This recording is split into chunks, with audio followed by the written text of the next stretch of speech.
Now, the Ukrainians say that requires NATO membership. That's the only one way- security guarantee. That would be one way to do it, but not the only way. Let's talk about the other ways. So they've felt like they've had security guarantees before, going back to 1994 when they gave up their nuclear weapons, and felt like anything short of that, Russia will do exactly what you said, just refit and reattack.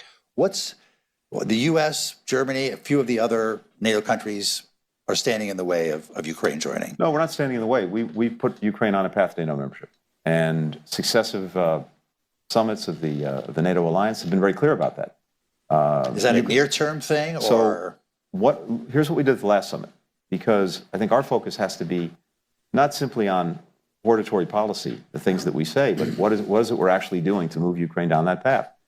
We set up for the first time in NATO's history a dedicated command whose purpose is to help Ukraine along that path, to take the practical steps that it needs to take in continuing to build and reform its military institutions, to continue to strengthen its democracy that are necessary for membership. And we are moving Ukraine down that path. Now, ultimately, I believe, yes, Ukraine will be and should be in NATO, and Article 5 is the best guarantor we have. By the way, just a quick parenthesis on this. We have an alliance now, a NATO alliance, that's obviously bigger than it was before with 2 new members, that's stronger than it's been, that's better resourced, that's better positioned. And this, to me, is the single best guarantee against war, against conflict, against aggression. Because the unique bargain that NATO members make, and that I know people forget, don't think about, understandably, is Article 5, is the notion that an attack on one is an attack on all.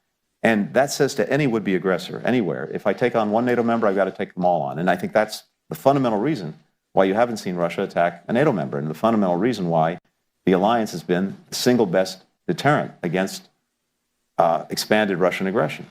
So yes, this is I think the best thing. But there are other kinds of assurances, commitments, guarantees that could be part of any arrangements that are made that I think would also have that kind of effect. For example, we have European countries that have talked about the possibility, if there is a ceasefire and a resolution, of having some of their forces along the ceasefire line to patrol it, to protect it, to ensure it.